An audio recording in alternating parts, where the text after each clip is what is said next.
Habari za asubuhi wapendwa, mmeamkaje? Natumai hamjambo, mu wazima wa afya. Mimi pia sijambo, namshukuru Mungu. Nawakaribisheni tena katika kipindi hiki cha asubuhi hii, kwamba kila Mkristo anapoamka asubuhi lazima washirikishe watu wawili au watatu juu ya neno la Mungu na wakati wa kujitafakari na kusoma neno pia. Nikasema tushirikiane pia kwa somo ambalo mimi nimejifunza. Napenda kuwashirikisha pia na nyie. Okay, twende moja kwa moja. Tusome katika kitabu cha Isaya sura 49 mstari wa 24. Hapa Mungu alikuwa anazungumzia a lawful captive. Yaani ni namna jinsi gani shetani anavyoweza kuziteka familia. Unajua shetani ni wa zamani sana. Anajua vizazi vyetu, bloodline yetu au niseme ukoo wa damu ya familia yako, ule ukoo uliofuatana kwa baba yako. Kwa hizi koo zote anazijua. Ni zamani sana. Anakujua wewe tangu enzi vizazi na vizazi vilivyopita, huo ukoo wako anaujua vizuri. Anasema bloodline, sijui nisemeje, mpangilio wa hiyo damu ya ukoo wako anakujua vizuri sana. Kwa anajua alipomkamatia babu wa babu yako, anaweza pia akakukamatia wewe hapo. Kwa hiyo hapa kama mababu zetu, unajua wazee wa zamani walikuwa asilimia kubwa zao hawajikiti sana kwenye mambo ya kiungu. Kwa walikuwa wakitaka msaada wanaenda saa nyingine kwenye waganga wa kienyeji, kwa mtu mtaalamu na nini, bila wao kujua kwamba wana cost vizazi vyao. Wenyewe waliona wanasaidia labda mwanao ana matatizo au nini, hawezi kujua ni kitu gani walikifanya. Lakini Mungu anasema nami nawapitiliza maovu wana wa baba zao. Kwa hiyo maovu waliowafanya baba zetu vile vizazi 4 5 vilivyopita, Mungu kama aliwalaani wale kule walifanya dhambi, hiyo dhambi inaendelea vizazi mpaka vizazi. Mnaweza mkajikuta nyie mnasali, hamjui ni nini ambacho kilifanyika huko miaka nyuma iliyopita. Mnaweza mkawa mnasali, mnaomba, hamfanikiwi, mnashangaa ni kitu gani? Kuna nini? Mbona mimi niko vizuri na Mungu? Mbona mimi sitendi dhambi? Kumbe kuna maagano yaliyofanyika ya ukoo wako bila wewe kujua. Kwenye ulimwengu wa roho, shetani anakuwaga na jela zake. Jela kama jela tunavyoona duniani, watu wakitenda dhambi wanafungwa, wanawekwa jela, wanaadhibiwa. Ndivyo na shetani kama alikamata ukoo fulani, mpaka itokee mtu mmoja ambaye amejikana, amesimama vizuri na Mungu, akakana haya maagano, akasimama mbele za Mungu akasema nakataa haya maagano yote. Sasa hapa hii kitabu cha Isaya sura 49 mstari wa 24 ni tunazungumzia hawa lawful captive, yani watu waliokamatwa na adui shetani. Ndio kama utaona mnaomba kwenye familia, mnatoa sadaka, mnafunga, lakini mambo hayaendi. Kumbe hamjui kwenye ulimwengu wa roho shetani amefanyaje? Ashafunga miaka mingi sana, ashaweka laana ambayo anaendelea kuwa torment, kuadhibu vizazi hata ambavyo havihusiki na zile dhambi. Unaona? Sasa hapa ukiendelea kusoma neno la Mungu linasema kwamba sasa mimi kitabu changu ni cha English nasema is it possible for the strong man hapa anasemekana ni shetani, kwamba watu waliowakamata huyu shetani kuna uwezekano kwa wao kufunguliwa? Ndio, uwezekano upo. Kama watu wako jela au shetani amekamata familia fulani amewafunga jela, hapa anaonekana kama giant, kama mtu mkubwa kwenye familia. Sasa mmekamatwa na hilo tuseme kama jitu kubwa ambalo ndio shetani limewafunga nyote, mmefungwa uko mzima. Ni nani atakayeweza kuja kuwasaidia? Maana huwezi kufurukuta kupambana naye wakati umefungwa. Sasa hapo unafanya nini ili kuweza kujitoa?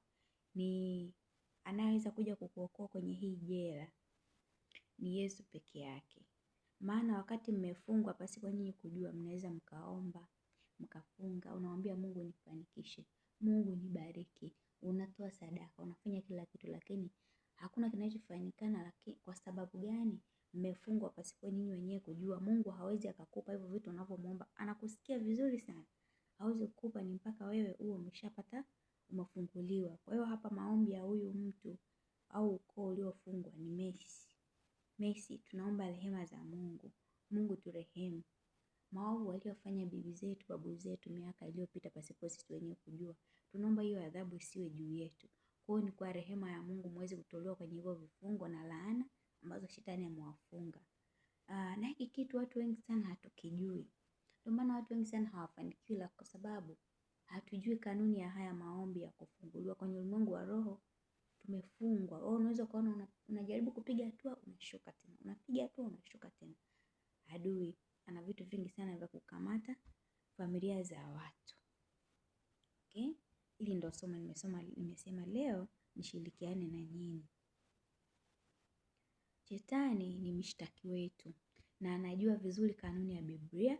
Anajua nikishika hapa mtu hawezi kufanikiwa, nikifanya hiki, nikimfanya huyu mtu amchukize Mungu kwa hiki. Mungu ni mhukumu wa haki. Mungu ukitenda dhambi hana namna ya kuweza kukutetea. Yeye ni mhukumu wa haki. Kwa hiyo shetani kila siku anataka kutushtaki kwa Mungu. Kwa hiyo ni namna gani wewe utaweza kukaa mbali na maovu ya adui ili uweze kuwa huru? Shetani kila siku anatusababishia matatizo, anaenda kutushtaki. Unaona? Yaani shetani ni mtu wa ajabu. Anaweza akakuonyesha kwamba sehemu fulani kuna mali, si uende ukaibe tu, akakuonyesha vitu vizuri, uende ukafanye. Alafu utakapoenda kuiba, anaenda kama vile atamjulisha yule mwenye nyumba au mwenye eneo lile. Yule mtu atahisi najisikia kuamka, aje atakukuta, atakukamata. Hapo ameshakuchunganisha hapo kwa huyo umekamatwa, umeingia matatizoni na bado anakimbia tena mbinguni kwenda kukushtaki kwa Mungu. Mtu uliyomwamini si ndio huyo hapa? Unamuona anachokifanya? Kwa hiyo Mungu anakuwa hana namna ya kuweza kusaidia, maana yeye ni mhukumu wa haki, anafuata haki.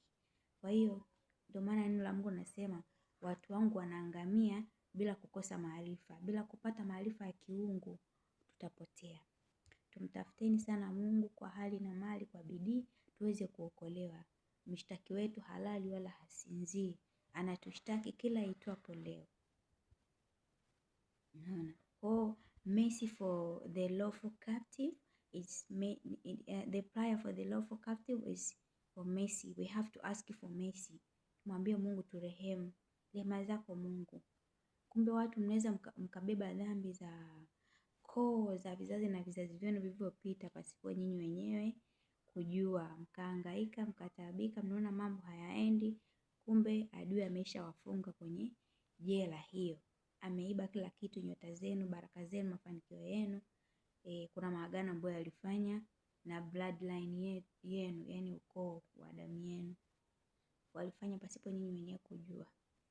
Sisi tunaona tumezaliwa, wazazi wetu wanasali, hatujui huko nyuma ni nini kilichofanyika kwenye koo zetu. Mambo mengi sana hapa. Kuna vitu vingi sana vya siri, ndugu zangu. Tumtafuteni Yesu, tuitafuteni elimu ya kiungu ili tuweze kuwa salama. Adui yetu halali wala hasinzii, anatutafuta usiku kucha. Mshtaki wetu alimshtaki Ayubu, hawezi kushindwa kukushtaki wewe. Wewe na mimi ni nani? Hawezi kushindwa kutushtaki. Anatushtaki, maana hataki siku ya mwisho aingie motoni peke yake, anataka kuingia na wengi. Kwa hiyo tuwe macho, tumkatae. Kama yeye alipata ile raha mbinguni akashindwa kuihandle au kuitunza ili aweze kuwa salama, akaamua kumkosea Mungu, basi na sisi tusimruhusu, tusimpe nafasi kwenye maisha yetu. Biblia inasema mfukuzeni shetani naye atawakimbia. Kwa hiyo tumkimbize kwa hali na mali, tusimkubali. Shetani hana urafiki. Wewe umemkemea, umempiga kwa maombi, umefanyaje, au umekaa kimya kwamba hauombi, unaogopa atakuonea, yeye hana urafiki. Yeye kikubwa akupate tu. Hilo ndio lake analotaka. Kwa hiyo tuweni makini sana wana wa Mungu. Huu ni ujumbe ambao nimependa niwashirikishe na nyinyi pia.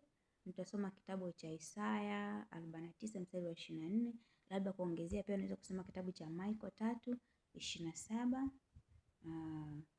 Yes. Au Yeremia 2 mstari wa 21. Hivi vitaweza kuongoza na kujua maana ya lawful captive. Familia ambazo zimekamatwa zikafungwa. Asanteni sana, mwana wakati mwema. Tutaonana tena baadaye Mungu akipenda. Bye bye.